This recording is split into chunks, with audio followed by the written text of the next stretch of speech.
Assalamualaikum warahmatullahi wabarakatuh. InsyaAllah hari ini kita sambung lagi kuliah santai kita pada pagi ini. Dan hari ini kita bersiaran langsung dari hotel lah. Betapa santainya kuliah kita ni. Okey, baik.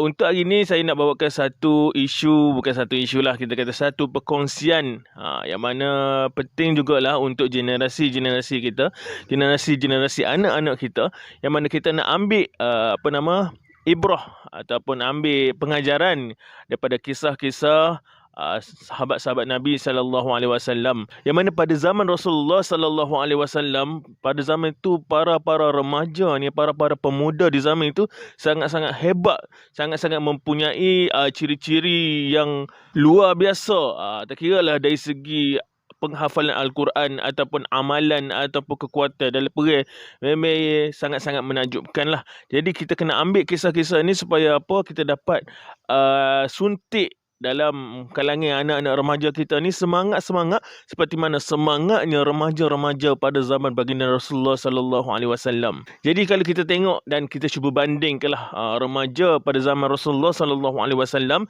dan juga remaja pada zaman kita ni, begitu jauh perbezaan dia kan. Dari segi mentaliti, dari segi spiritual, dari segi kekuatan rohani dan juga jasmani, memang jauh ketinggalan. Dan kalau kita tengok statistik jenayah di kalangan pada zaman ni, kebanyakan anak-anak muda ni berada dalam jenayah yang tinggi jugalah. Kita tengok di mana pusat-pusat serenti ataupun pusat-pusat pemulihan akhlak, kebanyakan anak-anak muda kita ni yang memenuhi pusat-pusat begini.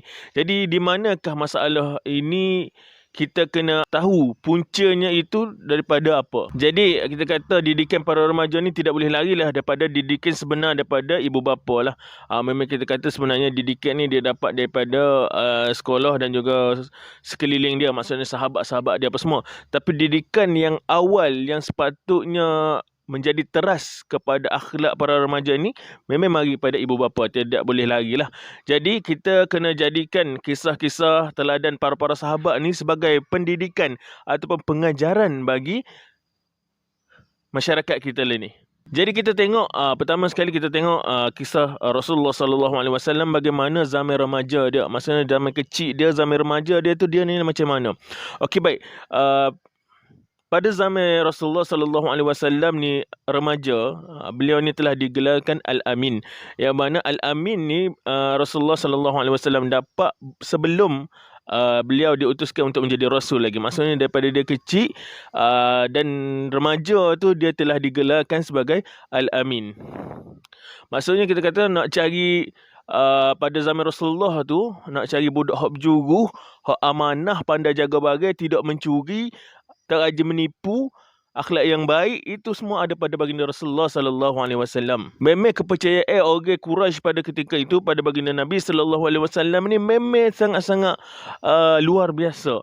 Sehingga walaupun pada zaman Rasulullah sallallahu alaihi wasallam telah diutuskan menjadi rasul, walaupun mereka ni memberi penentangan yang kuat pada baginda Nabi sallallahu alaihi wasallam, masih lagi mereka ni mempercayai Nabi sallallahu alaihi wasallam, yang mana harta-harta mereka ni diberikan untuk penjagaan. Maksudnya Nabi jaga harta mereka ni. Yang mana dia tahu kalau Muhammad bin Abdullah ni jaga harta dia, tak akan hilang walaupun satu sen pun. Yang mana kita tahu pada zaman itu, zaman Rasulullah tu, masyarakat Quraisy ni penuh dengan kita kata keburukan, kerosakan. Maksudnya banyak penipuan, banyak penindasan dan sebagainya lah. Maksudnya masyarakat Quraisy pada ketika itu sangat-sangat rosak lah dari segi akhlaknya. Dan Nabi Muhammad sallallahu alaihi wasallam Allah letakkan comel di tempat yang begitu. Di situlah Nabi Muhammad berkembangnya akhlak dia. Maksudnya macam mana baginda Nabi Muhammad sallallahu alaihi wasallam dapat mengekalkan kehebatan ataupun kemuliaan akhlak dia di tengah-tengah masyarakat yang rosak pada ketika itu. Sehingga kan pada satu ketika baginda Nabi sallallahu alaihi wasallam masa tu dia tu masih remaja lah, masih remaja. Ada satu kisah yang mana di Mekah ketika itu banjir besar. Banjir besar menyebabkan batu Hajarul Aswad tu kita kata macam hanyut lah. Dan apabila nak diletakkan semula batu Hajarul Aswad ni di tempat asal dia, jadi puak-puak kabilah Arab pada zaman itu berbalah lah. Nak ayatnya siapa dia hak paling layak untuk dapatkan hak untuk alih ke batu Hajarul Aswad tu kepada tempat dia. Jadi akibat daripada kita kata perbalahan jugalah, kita badi nak lah, sebab batu Hajar Aswad ni kita tahu batu syurga yang mana malaikat Jibril turun kepada Nabi Ibrahim. Jadi pakat nak kemuliaan untuk angkat batu Hajar Aswad itu letak pada tempat dia. Jadi akibat daripada perebutan hak ni, kita kata ada satu ketua kabilah. Ketua kabilah ni nama dia Al-Walid bin Mughirah kalau saya tak silap. Dia ni adalah bapa kepada Sayyidina Khalid bin Al-Walid. Dia telah mencadangkan bahawa macam ni lah, kata gini lah.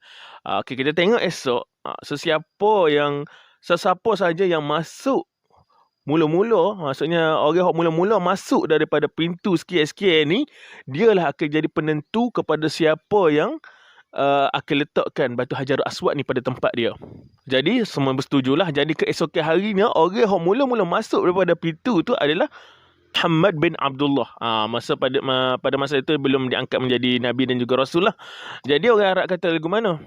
Ini adalah Muhammad bin Abdullah. Ini adalah orang yang digelarkan Al-Amin. Qabiltu. Kami semua majoriti bersetuju. Jadi kita tengok betapa orang masyarakat pada ketika itu sangat-sangat mempercayai baginda Nabi SAW. Ini kita kata zaman remaja dia. Kalau kita tengok anak-anak muda kita ni zaman ni, ramai ke hak boleh dipercayai untuk kita kata nak letak harta, nak bagi pitih, nak apa semua untuk amanah ke pekerjaan. Kita kata tidak ramai yang berakhlak seperti baginda Nabi SAW. Ini hebatnya baginda Nabi SAW. Di waktu remaja dia, memang Allah Ta'ala jaga akhlak dia ni. Mana akhlak inilah sepatutnya ibu bapa terapkan dalam jiwa anak-anak sebagai didikan dan juga tarbiyah anak-anak. Jadi kita tengok lagi satu kisah.